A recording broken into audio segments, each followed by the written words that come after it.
What is going on, everybody? This is Dylan, and I'm just going to say it. This is a podcast that I've been wanting to do for a very long time. Tim McNelly from McNelly Pickups, based out of Ontario, Canada. What a cool dude. I think you're really going to enjoy this episode. We're going to talk about a bunch of stuff pickup related and how he does things, his inspiration for his designs, all that kind of stuff, because it's very unique and I think you'll dig it. Also, on the Patreon side, if you are a YouTube member or a Patreon member, we have about 40 minutes or so of extra content over there that I think you'll dig as well. What a blast. I've been waiting for this for a long time, so let's just dive right in. So we have Tim McNelly from McNelly Pickups with us today. Hi, Dylan.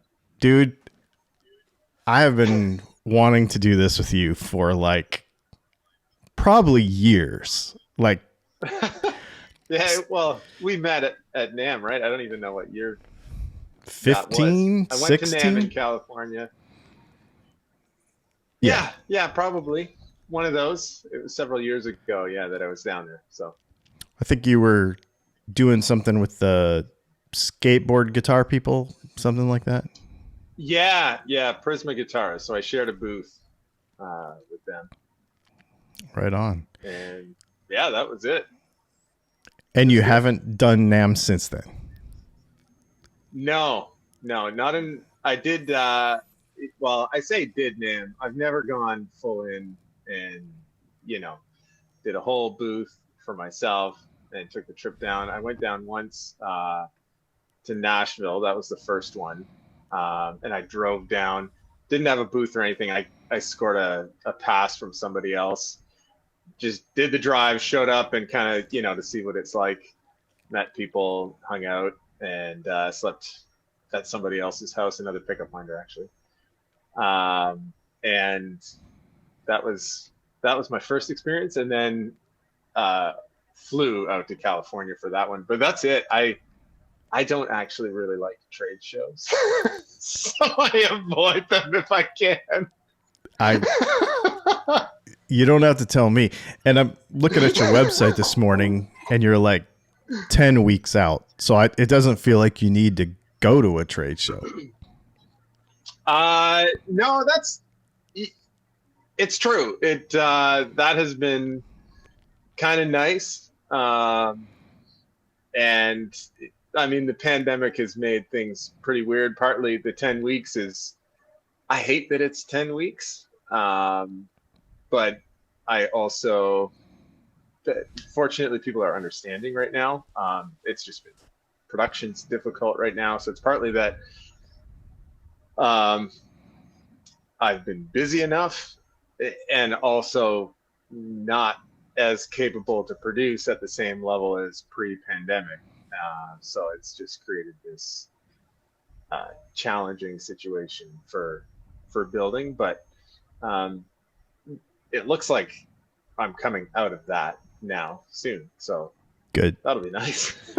Yeah. What's it been like for you over the pandemic? I mean, this has been a pretty rough couple of years, seems, for everybody. It's been weird. Of course, at the very beginning, I think we've heard this story a million times. It was super scary. And then you just found a way to click on through it. It was, but I'm assuming now that you're saying that 10 weeks has more to do with parts availability than anything. And that is a challenge for sure. Yeah. You know what's interesting about that is that I foresaw that, and early on in the pandemic bought a lot of parts. And so I'm actually still going through parts that I have never run out of. So the part shortage has hit me on certain things where, I mean, it's hard to know, a year and a half out, which exact parts you're going to sell or go through at what levels and what you're going to run out of first. So I have run out of certain things and then had to wait months to get it and things like that. But for the most part, I managed to get ahead of that sort of early when it seemed like, toilet paper was running out, and I forget what else, but like it seemed obvious, like, okay, people are going crazy here, buying what they need. There's shortages. There's probably going to be more shortages as everything shuts down. So I thought I should set myself up so that at least I'm not totally screwed if this gets quite a bit worse for parts availability. And that worked out okay. And fortunately, too, like we don't, there's certain stuff that we'll source from China, but like a lot of the main things still are North America. So like I'm sourcing stuff in Canada that's not even that far, like a couple hour, maybe 3 or 4 hour drive away. Not that I drive to get them, but you know, they're localish businesses. So even if stuff is shutting down, as long as they have stuff that's made in North America, I can get it. Parts from the US for the most part have slowed down a bit, but still available. Like, so that's been really handy. Yeah. So, I mean, I guess the short answer is I haven't actually suffered that much from parts shortage. So I was going to ask you about this. Actually, this is kind of interesting. So, because for those that don't know, who are just listening or watching for the first time, don't know who Tim McNelly is. He's in Canada, and of course, we're in the United States. How does that? I mean, obviously, you do a bunch of business in the United States, and you do have to order parts from the United States.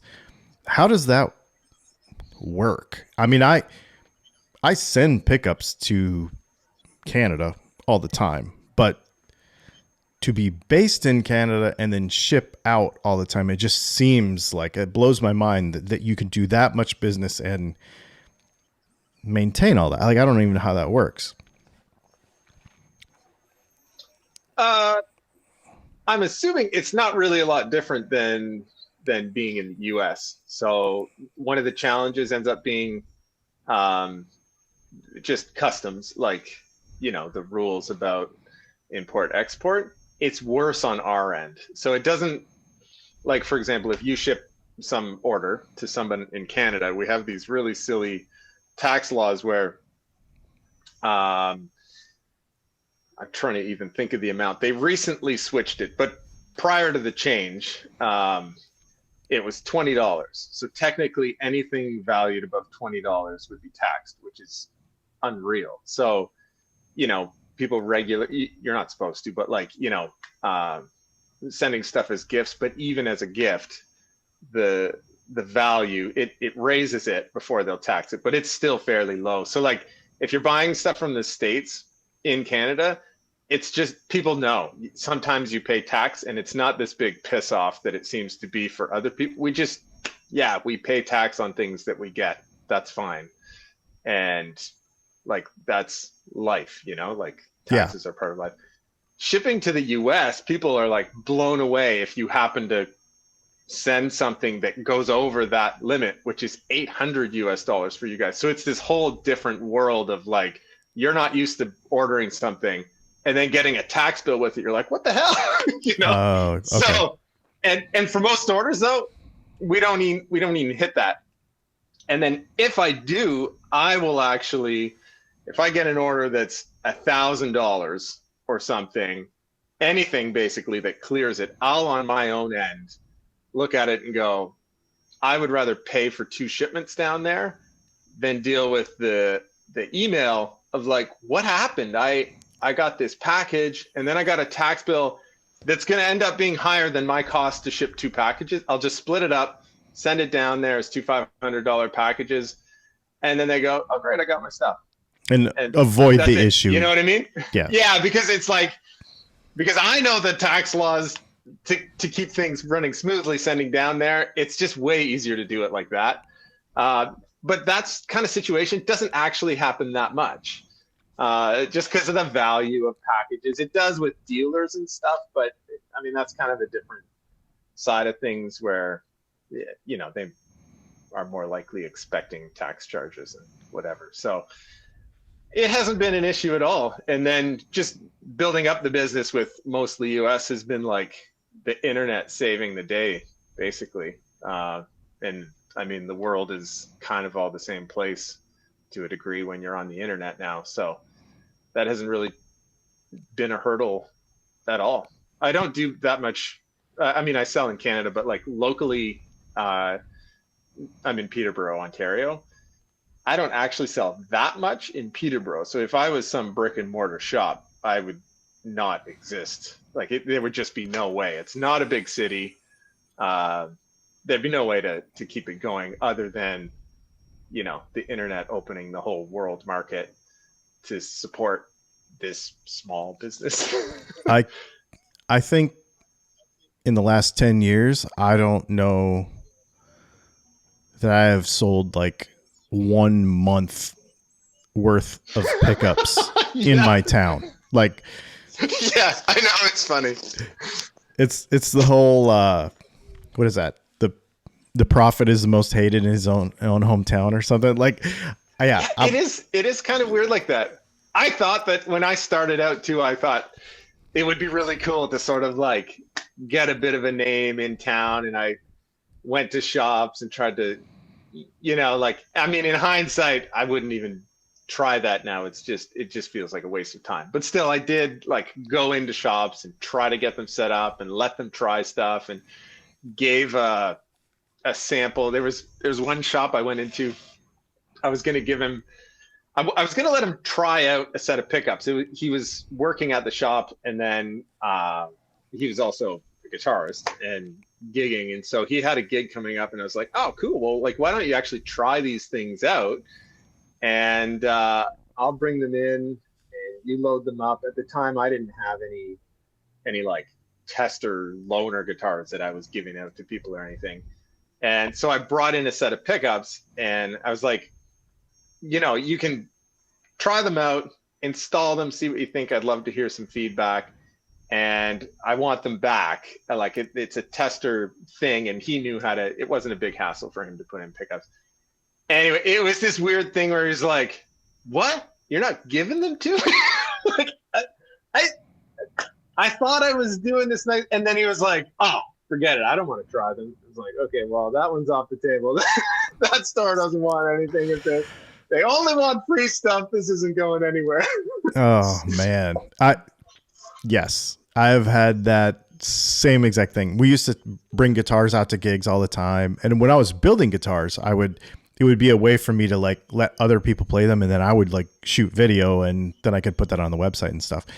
And Yeah. we used to do it, but it was literally like, bro, I'll get your name out there. I have like 17 subscribers, like that sort of thing. And I was just like, I had this vision, same thing. It was like in Augusta, Georgia. I mean, I wanted to like sponsor a little league team and, like be a part of the community. But what ends up happening is it is an internet business. And so your brain is like, how can I show these to the world? And a lot of the local businesses are strictly local businesses. So they don't have the same kind of vision, that you might or I might for where we want this stuff to go. So it just kind of ideologically ended up being not a good fit to try to like sell a lot locally or like really be a part of the community, which kind of was bummed out because I kind of wanted it to be, Oh, I know. And like, I mean, the flip side of that too, it sounds like that story sounded like I thought the guy was a big dick. It wasn't really like that. It was just revealing to like, oh, okay, I think I'm maybe misguided in where I'm trying to do this, Yes. And the other side is that I have like for a short time we moved to a smaller, like way smaller town than even here, called Thornbury. And there was a shop in the next town over that were actually really, really supportive of local music and products. And they took on my stuff, and like they sold a fair bit for a small little shop. And so that was kind of the other side. It's like, it depends who it is. And yeah, so it's not always terrible. And I think, I don't know, stories can. Yeah. Exactly. I don't want to sound like I'm just bashing no local stores or whatever. It's a different type of business is what it seems like. And there's something about local, I don't know what it is, that just seems something from somewhere else seems like exotic somehow or something like that. And if it's just the local person, it's like, well, before I was doing this, I worked in trades and construction. I installed windows and doors, and it's like, not that they knew that, but there's this sort of feeling like you're kind of the local guy that I knew you from somewhere else. Like, what are you doing with this? There's no credibility to it or anything. You kind of got to come in with an open slate. It's like, I have no past. I only do this forever since I was born. Yeah. And then that gives, that's all they know of you. And then it's like, wow, yeah, that's amazing. Yep. No, And you it's sort of have that advantage other places. exactly. Yeah. So how did you start? Like, tell me, because I don't even know. Like, we met at a NAMM show and made this whole joke about how we're supposed to hate each other because we're both pickup winders. But you're honestly, on a completely different level than me. So, just your stuff is really, really good. Thanks, man. Well, and I say this a lot. I've told people this many times. In, I don't know, over 100 guitars that we built, you have the distinction of being the only pickup in one of my guitars, like that I built for a customer, that isn't mine. That's cool. Yeah, the only one. It's a gold Well, foil. thanks. It's that gold foil. Yeah. Which I've only ever bought one pick from you, but it was that one. Anyway. Still, it's fun and it makes a good story. Oh yeah, it's great. Yeah. So we don't hate each other. So anyway, the point being, I don't know anything. So tell me, like, do you even play guitar? Like, how did you even get into all of this? Where did this come from? Yeah, I do play guitar. I've always, well, I mean, not since I was born, but I was really heavily into music growing up. I started playing drums when I was 5, and I don't actively play now, but I still can play the drums. We have them set up, my old original drum kit for our kids downstairs. And then started playing guitar when I was 9, I think. Grade 5, whatever that was. 10, I guess. And I played a lot. And I played in church a lot. I grew up, my dad was a pastor, so there was like a lot of life involved church growing up. And an advantage of that was that, like, music tends to be a pretty big part of churches these days. And so I played a lot. I had access to all the instruments and everything, even when the church wasn't happening. But aside from that, even in my own time, like I played a lot. And then so after high school, I actually applied to go to Humber. They have a jazz program. Humber is a college in Toronto. I applied for their jazz program, got turned down though, unfortunately, or fortunately. I mean, it was fine. I was disappointed. And then in hindsight, I was like, oh, I did such a terrible job when I went to audition. I'm not surprised they didn't let me in. So I didn't get into their jazz program, which was okay. And I kept playing.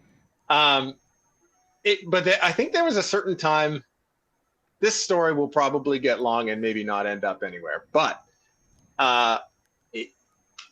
I played a lot, but then kind of slowed down and I think shifted I never stopped playing. And I still play occasionally. I have other priorities and stuff that are more important to me than playing, all the time.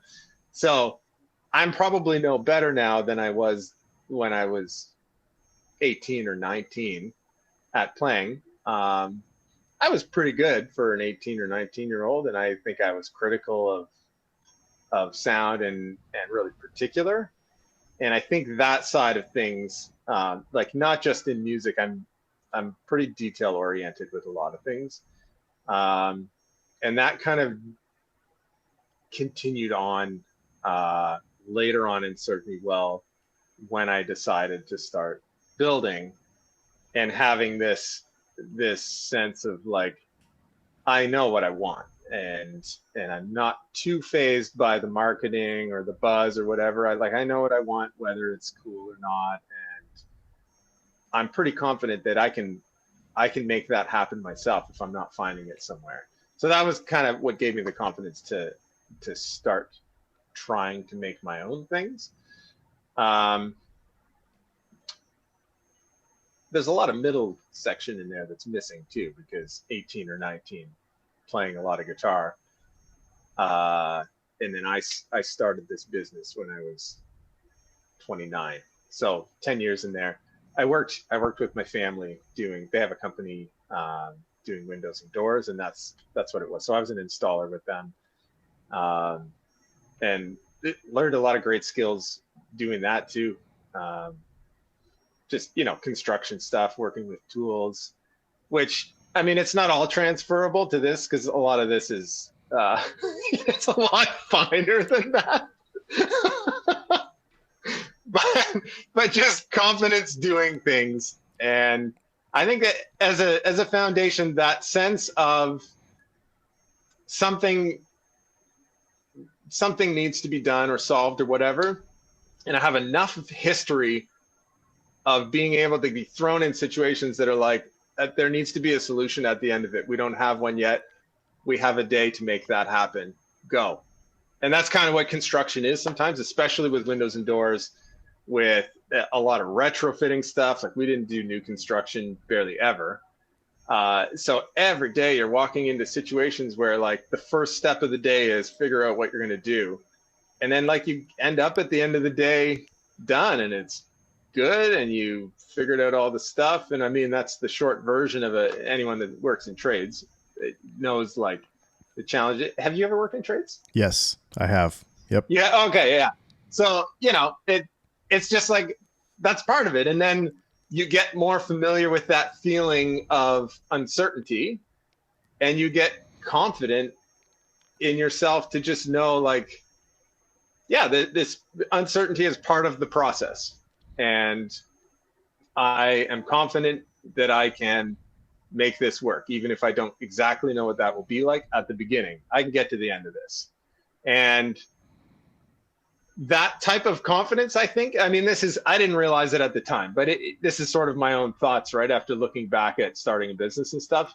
And I think that type of confidence is what has really helped, because just having a business doing this, or I'm sure anything else, like, you just live so much in this world of like, I don't know what's going to happen. And then, like, you figure it out. Like, you figure it out or you don't. And if you don't, I mean, you just figure something else out, or stop running your business or whatever I mean, you figure things out. That's what you do. And so I started building guitars, and then when it came time to electronics, I already had some interest in that too. So I wasn't like a total noob or anything, at least as far as my curiosity and some knowledge of things. So I, again, was like, I think I can do this. I'm confident in my ability to make things. And I know what I want better than I think other people are like able to give me, because, I mean, any kind of back and forth communication, getting something made by someone else, is like, there's interpretation of what you mean by all the buzzwords and stuff, and trying to figure that out. And I got a lot of pride from making stuff myself, and having it, be something I like. So I made guitars for just a short time before I was like, I want to do the pickups too. And then it didn't take long. I was making pickups, and I really enjoyed that. I stopped making guitars because I was selling pickups then too, and I was selling more pickups by far than guitars. And at the time, my shop was tiny, in our basement, and I would have this little work area, and I would have a winder. I would set it on top of my router table that I had been, cutting guitar bodies with, and I'd vacuum it up and like wind some stuff, and then I'd pack it all away, and then bring back out woodworking stuff. So it was so small that I didn't have a spot for everything, and it was just so annoying to be moving everything around and spending all this time to do that when it, it started to become clear that like I should just make pickups. I like it. I think I'm good at it. And what a pain in the ass to go back and forth. I did this So I out of a did. motorhome for 2 years. So yes, Oh, right. I get it. Are you guys back into a house now that doesn't look like a motorhome where you're sitting right now? No, it's a 2-bedroom apartment. And so I Okay. went from But it's not on wheels. no. I went from like No, a little okay. fold up Bass Pro Shops table that was like Oh yeah. winder, wind stuff, put that away, assemble pickups, put that away, get out the wax spot, put that away. Like Yeah. exactly what you're saying. And now I have like Yeah. 8 feet of bench space in a spare room, and I'm like, this is amazing. Yeah, I know. It makes a huge difference. And like I'm still cramped kind of for space in here, but it's kind of deliberate, Yeah. the choice of where I want to spend money on stuff and having some larger place that has to be rented. We can't buy some second building or anything like that. And so just the cost of everything is like crazy. I'd rather be a smaller business that can operate like this right now than, try to just Yes. dive into something huge or bigger. So, Yeah, a couple like 3 or 4 years ago, I literally had pen to paper on a new house and a 2,000 square foot shop, and so that I could have a studio there and a whole bunch of stuff. And I literally had the pen, and I was like, let me rethink this. And we had that all designed, architect, the whole deal. And I pulled the plug on it, and then the pandemic happened, and I'm like, thank you. Like, yeah. and more what I'm concerned about is like, I'm glad I don't have anybody else to feed. Like I would have hated to be responsible for 4 other people and their families and, whatever. Like there's a Yeah. blessing in being just me. So is it just you? Well, yeah, now, it wasn't. Oh, okay. That, yeah, speaking of pandemic, yeah, that's been part of the challenge. So at the peak of having employees and paying people, I've had 3 other people working with me at a time, and then 2 for a stretch after that, and then I had it down to one, really good guy full time, and we would just come out here in this shop we worked, um, and that so I had him working with me up until uh, the pandemic Oh, okay. started, and so since then, I've been by myself. So this is the longest stretch that I've been working by myself since really, really early. Like I think I started having people work with me about a year after I started, um, and then so this has been like a really weird change, and just trying to figure out how to do it too. And it's not great, honestly. Like things get missed all the time, choosing between writing emails or updating whatever it is, or like, I mean, I've basically been gone from social media except for the odd post at some, critical time. On Black Friday, we ran this thing, and and like I made a post. That was it. And like the post before that, I think was the year before or something.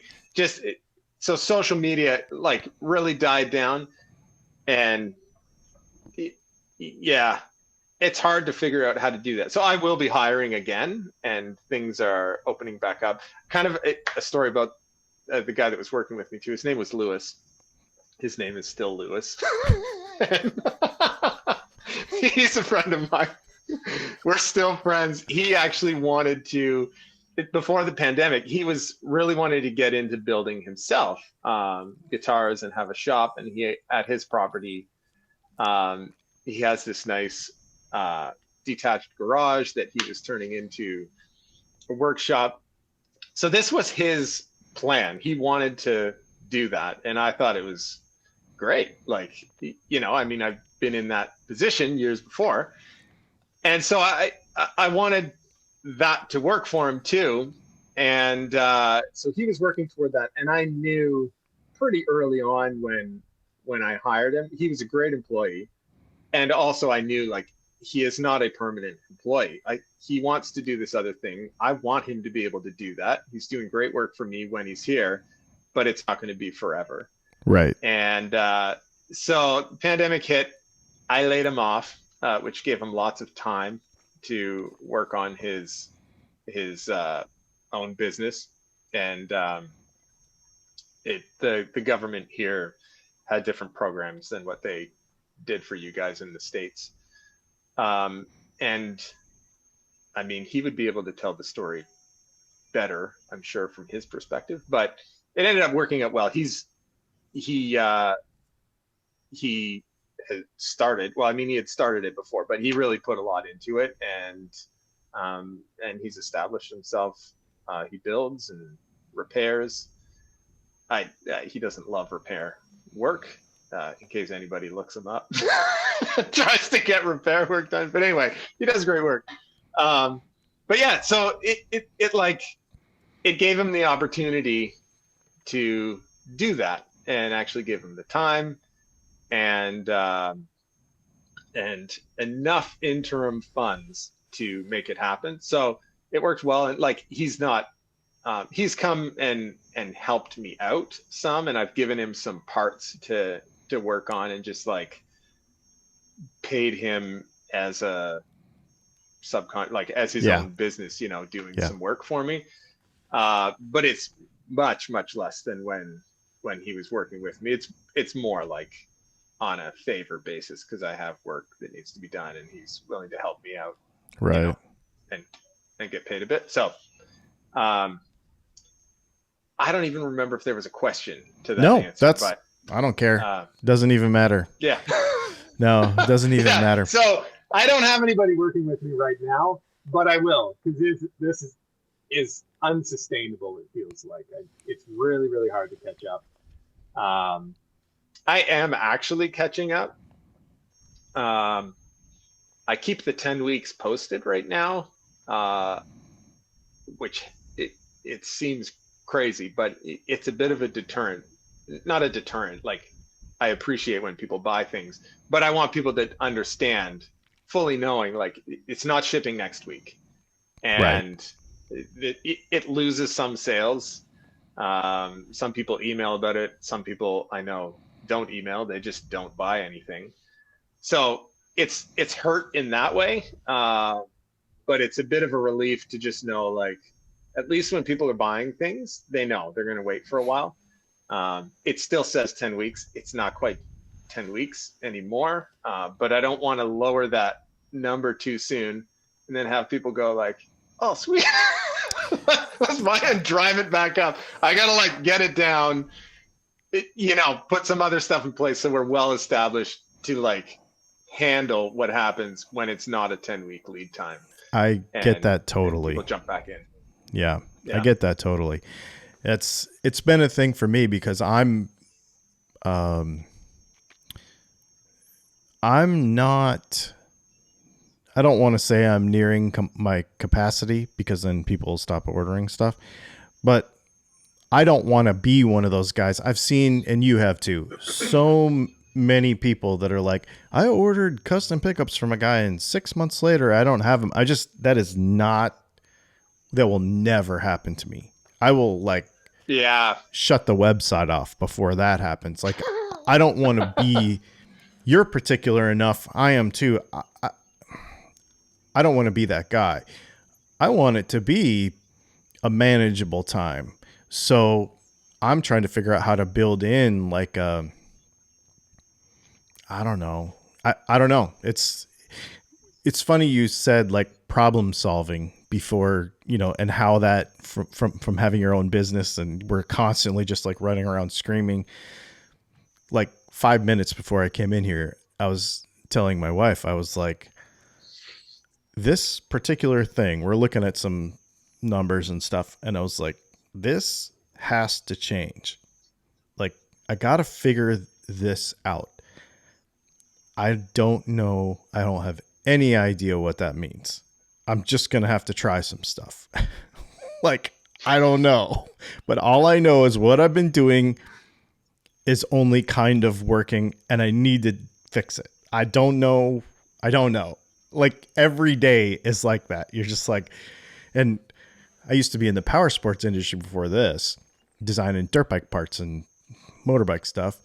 And I would always just say, we just have to blow it up and look at the pieces and make it better. Like, keep making it better, And that's all you can do.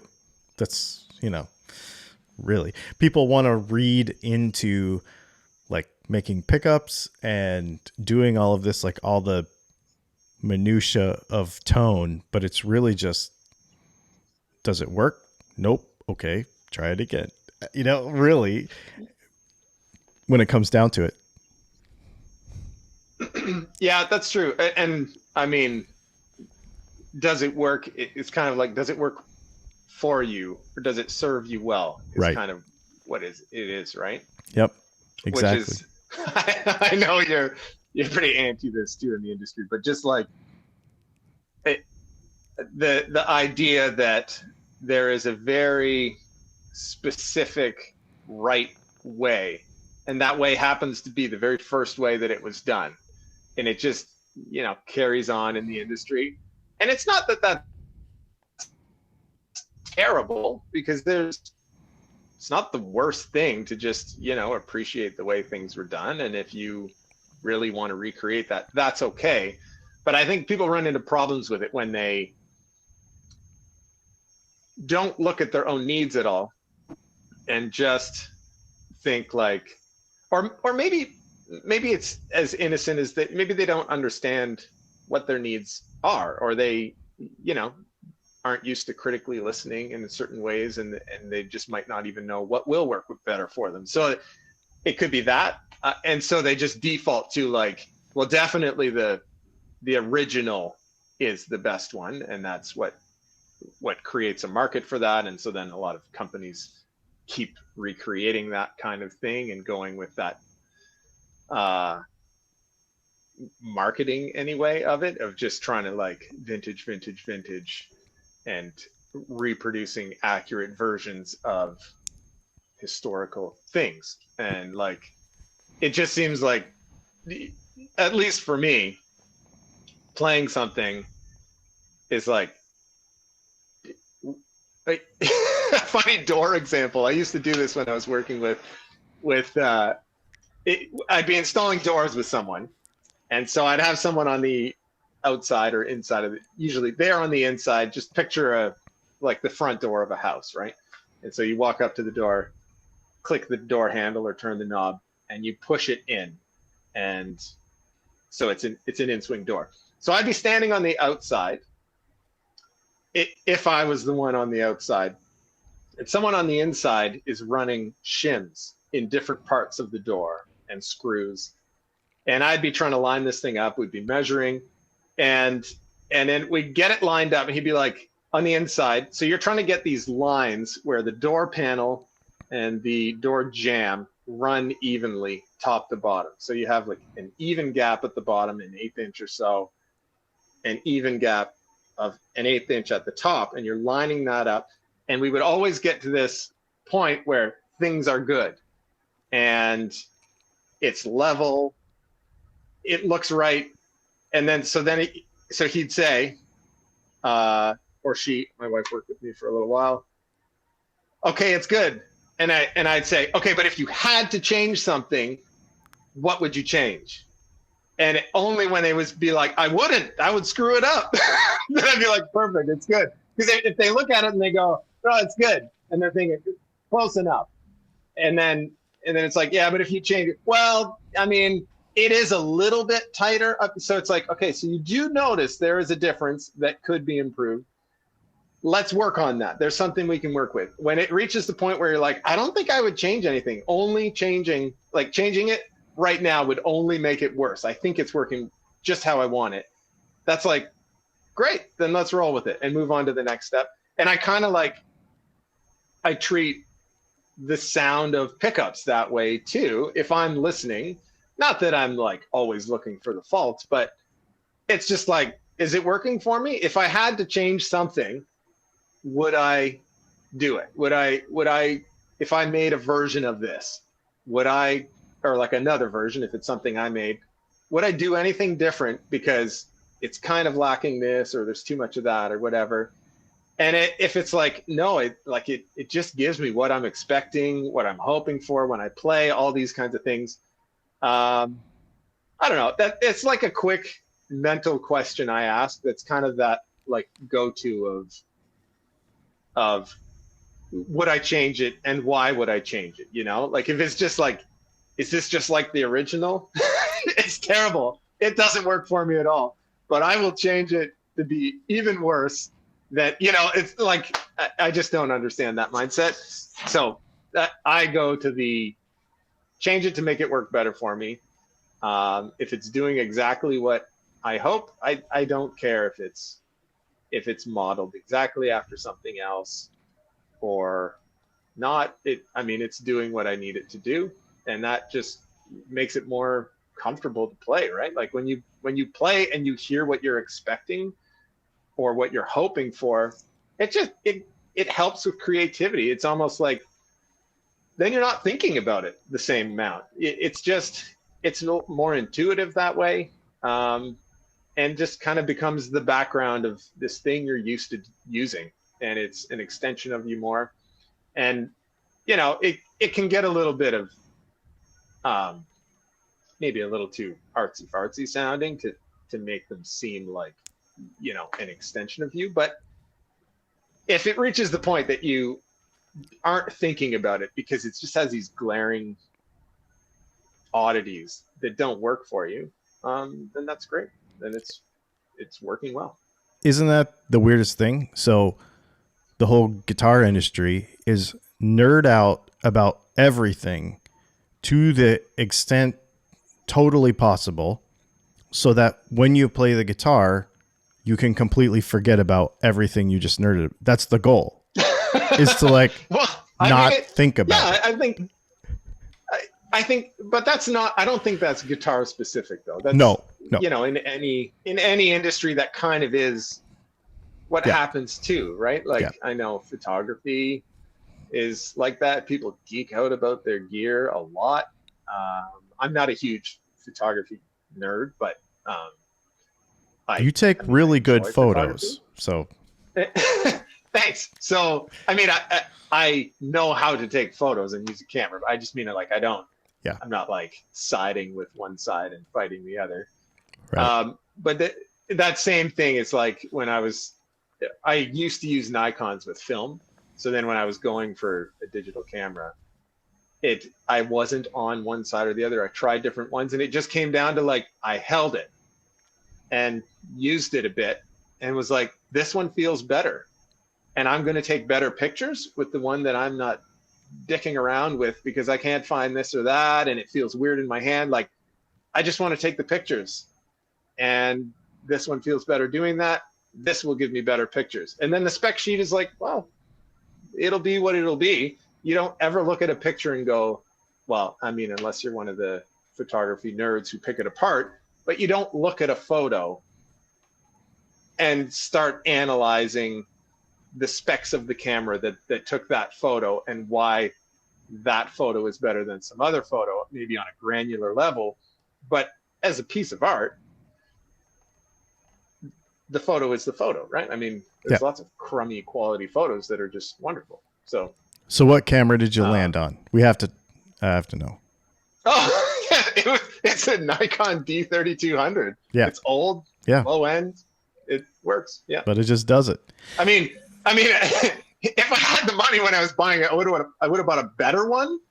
But then the Nikon versus Canon feel is what I was going for, and Gotcha. it was going to be that or a Canon. I can't remember the model, but like one of the lower end ones, like a T3i or something at the time. Yeah. So it was between two of the low end cameras, and the Nikon felt better. So yeah. So this whole concept of you like, because this is what I did. This is why I started building pickups too. I saw a problem. I wanted to solve it. Like there was a thing I wanted to improve. So what were your first pickups that you built, and what, you've probably answered this bajillions of times, but we have to go there. What were you trying to fix? What became, I have like a couple of particular things that I want all my pickups to do. And I like, it's become my signature kind of thing that I always say. So what is that for you? Like, what were you trying to solve? And what did that shape your brand into, and what are the things that are like, Tim McNelly pickups, this is kind of the thing, if that makes sense. Good question. Well, one second.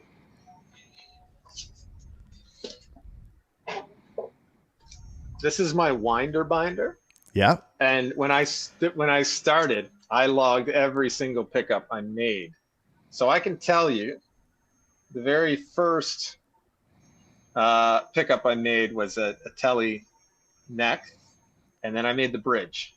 And these were the first tries. So they didn't even, it includes the notes about, here's what I did. Try this instead, because it wasn't working how I wanted. So I made a Tele neck pickup.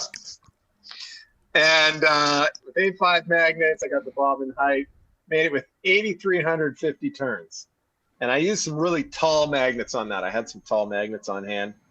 And it was just too cutting and shrill. So I was like, try 8,600 turns on this one. And then the bridge is the same thing. I like wound it. Same thing. Try more. And I was trying to get a Tele set at the time in my own Tele. I had a set of harmonic design pickups, and I don't know if they're still going. They might be, but they're in California somewhere. And I didn't buy those pickups. I had them when I got the guitar, and I really liked them. That's why I bought that guitar, and I had never heard of these pickups at the time. But then in using them, I really liked kind of the mindset of, I think Scott is his name, the owner of that company. And just that mindset of like, let's make stuff that does what we want it to do, not just make stuff that does what it's always been doing, So if we want that to change, then why don't we try some different designs? And they had this model. I wish I could remember the name. I want to look at. Do you have a computer right there? Maybe you can look it up. They have some different Tele sets. I am Googling right now. Yeah, I could too, but then I'd have to leave the screen. No worries. Anyway, I've got a second one. It doesn't matter. But so they have this set that's like, they have one that's more vintage modeled. Chromatone. And then this. Yeah, I think that's the vintage one. Super vintage 90, which that's not that. Not that. No. They only have two. It's one that has. Oh, okay. Maybe they discontinued it or something. Interesting. Yeah. So they had this version anyway, and it had steel slugs as Oh, the poles, okay. and then these the neck had two bar magnets on either side, so it was a bit like a P90, and then the bridge was similar, but it used a big fat magnet that you would think they get compared to like Squire pickups where they use these steel slugs and a big bar on the bottom. Um, but however they did it, um, there we go. Yeah. So the magnets were not, they were a different shape than that. They were more square Oh, rather okay. than a rectangular bar. And so um, they just had this really fat kind of tone that still was pretty chimey. So it was just a cool sound that I hadn't used before, and so that was my main guitar for a while.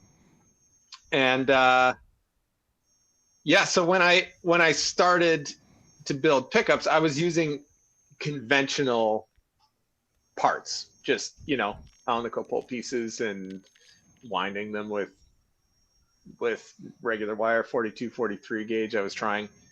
Um, so at that time, I was like comparing to this thing that's like a really ballsy, fat sounding telly that had these other pickups in it. And so when I played it, I was like, oh man, I'm nowhere close to that. This is completely different. So then it was like, I got to wind this thing hotter and hotter. And then I took that road way too far too. It lost all Clarity and all. like Yeah. clarity and dynamics, and went to the point of like, this thing is like on or off. It sounds like you hit a string, bah, and then Yeah. then it dies out. But like no real feel or dynamic. So I went that far and then dialed it back and found what was working. And on that model, or on those ones, I ended up concluding like, oh, okay, yeah. So the design of these, it can't be mimicked by just building a regular telly model and winding it a little hotter. Like, it's a different design.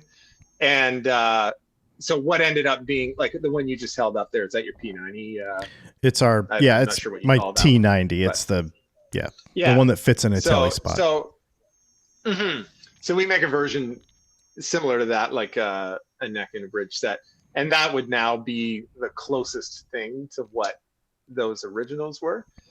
So I guess that's probably the story of the first ones. I took a crack at it, made a telly set, and And you, trying to think if they actually ended up somewhere. I think they ended up in a box in the garbage probably, but yeah, I used them. I the tried very first set of Strat pickups I ever made is yeah. right there. I've never even taken them out of that guitar. Oh, really? Yeah, they're Hey. still in there. Oh, that's cool. Yeah.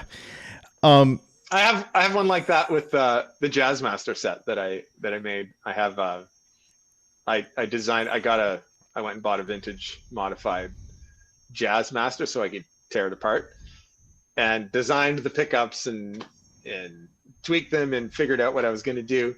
And then once I got it working how I want it, left them in the guitar, and like our kid, it's this guitar that lays on the ground and the kids trash it and throw it around, and they don't throw it around. But It's they're guitar. young kids, and they play with it. It's the guitar that they plug in and use, and it has 5 strings now because they broke one. That's awesome. Yeah, but that's another original set. So you, and this seems to be basically kind of your thing, is what I like about this was what you said. You cannot people don't understand that a humbucker and a mini humbucker, for example, it's not just a smaller version of a bigger pickup. It's a completely different pickup, completely different sound, because you cannot put one sound of one format into the other because physically it changes it. You seem to have embraced that with your product line, and you make all this, like, I don't want to say wacky, but like You can. these pickups don't exist in the real world except for in this stuff. So all of your P90 size stuff, all of your, it just seems to be your thing, to make these interesting shaped stuff with their own sound and make basically a new version, a new format of pickup entirely, which not a lot of people do. Yeah, I guess I do see it in some other places too. The interesting thing about that is that it came kind of from, so I was doing a lot of custom work early on. I still do some, or like I that carried on for a while. I'm not doing custom stuff right now. Um, like not like full custom design where someone's asking for something wacky and I'm going to need to sit down and like do CAD work and stuff. I don't do that right now. But some of those styles came from requests like that, and then they become standard models later. So the humbucker in a P90 was actually Yamaha's custom shop. The guy Pat, can't remember how to say his last name, but he works for Jackson now, their custom shop. But he headed up Yamaha's custom shop, and like I was a small pickup maker. I mean, still am. I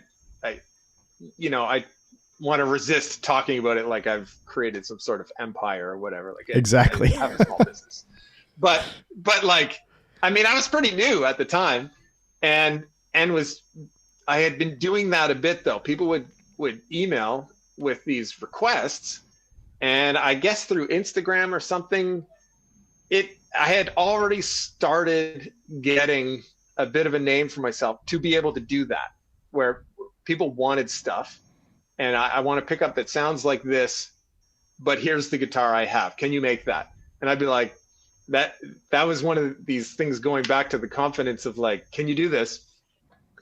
And I'd be like, yeah, okay. I don't know how, but yes, indeed, I will figure that out.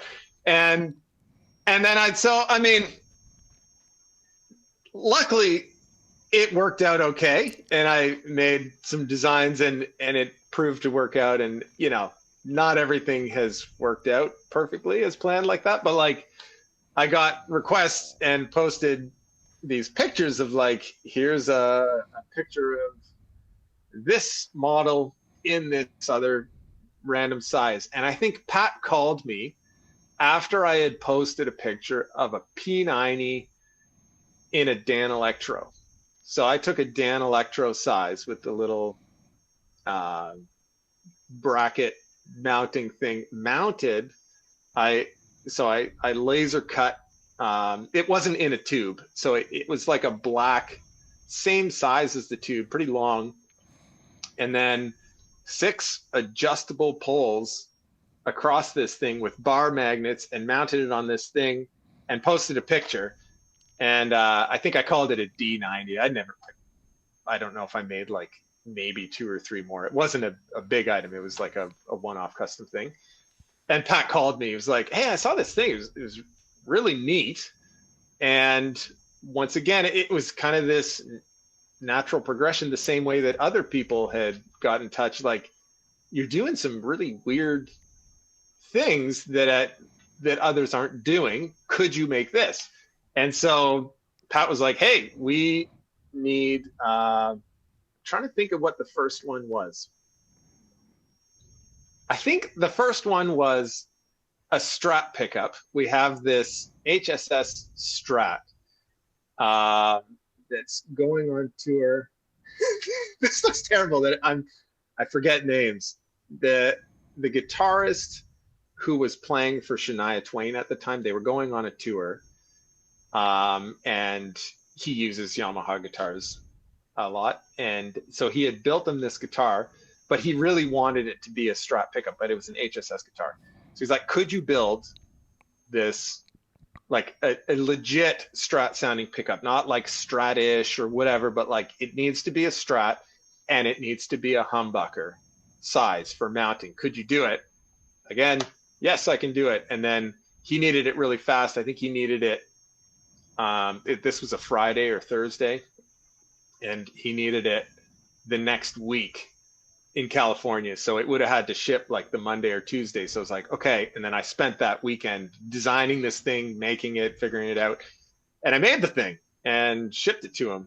And that was the first one of that. That hasn't become a standard model, by the way, but that's how some of them come about. And later on, they needed one again. Somebody had this arsenal of guitars, old guitars, like I think one of his was a 59 Les Paul, like a real one. And they were going on tour. And he wanted this P90 guitar to also have a humbucker in the bridge that would be similar. So I had to model something like an old humbucker and make it fit in this P90 size. So that was the next, it might have been the next request that he had. And I built that thing. And that one seemed like, oh, wow, like I could, based on how I've done this, I can fit a lot of different, it's convertible to different styles. Now that I've done the work to figure out how to do this, I can take the whole lineup and switch it over to P90, which just broadens so many options for P90s, which often are just like P90. Like you put in a P90. I think TV Jones has some of their models in P90, so they're another company that does that, where they'll house in a P90 size, different models. But for the most part, if you have a P90 guitar, you're pretty limited with options. So it's like, oh, this is cool. Like, let's put a bunch of different styles in this size. And then it's not such a limiting factor, to have a P90 routed guitar. So yeah, I did that. And that was the step that started the progression of that, was making that one humbucker for Pat. That is so cool. That is so cool. Yeah, I just, it was neat. Yeah. I love that. I love that story, and I love the adaptation of it. And coming up with, I mean, this is like, when you look at your website and what you do, it is your brand to do this kind of weirder alternative shape stuff. And I absolutely love it. We are coming up on an hour. So what I want to do. I was wondering, do you edit stuff? Like if you want to keep chatting a little bit, do you want to, So what we're some quiet points out there? What we're going to do. Or my run on stories. No, this is great. So what we're going to do is, first of all, tell everybody where we can find everything about you. You don't have a whole lot of social media stuff, so it's probably just the website, right? Well, no, Instagram, it's not like I closed down accounts and won't ever use them again. It's just been a strange season where it would feel disingenuous to, be really pushing for a lot of sales right now and trying to bust that out when it's hard to keep up right now and lead times are long. So I feel like there's a balance there. Right. But that will, open back up. And if people message me, I get the messages and stuff on Instagram. So McNelly Pickups is Instagram. McNelly Pickups on Twitter. I basically have that so that nobody else takes the name. I don't use it. And if you send something on there, I also won't get it. McNellyPickups.com is the website. And on Facebook, it would be like facebook.com/McNelly Pickups. Awesome. So, so what we're going to do is we're going to put an uncomfortable pause in here and and move over to Patreon, because on Patreon, what I want to ask you about is equipment. Because you are doing stuff. Obviously, we just talked about all these pickup designs. you're doing stuff that I can't do. And I've seen some of your stuff. And so I'm just curious. We don't have to give away industry secrets or anything, but I'm just curious about some of this stuff and how you do it. And I know that some of the listeners are interested in, obviously they're always interested in what I use, like what winder are you using, what meters and tools and stuff. But then when you take it to the next level and do this special stuff, it takes more and a little bit more knowledge. And so on Patreon, I want to ask you about some of that. So Yeah, let's no, that head sounds over cool. there. Thanks so much, Tim. I appreciate it. And like I said, there's about 40 episodes or 40 minutes of extra content over on Patreon. Man, this has been so fun. I'm so glad. Make sure you go to his website, check out his stuff. I'll leave a link to it in the show notes and in the description of the YouTube video. Totally cool. What a cool guy. Awesome stuff that he makes. Yeah, we both make pickups, but different flavors. I think you make sure you go check his stuff out. Yeah. So thanks for hanging out on the podcast this week. And make sure you subscribe and like and share and all those various things that we do for this kind of stuff. And we'll see you soon.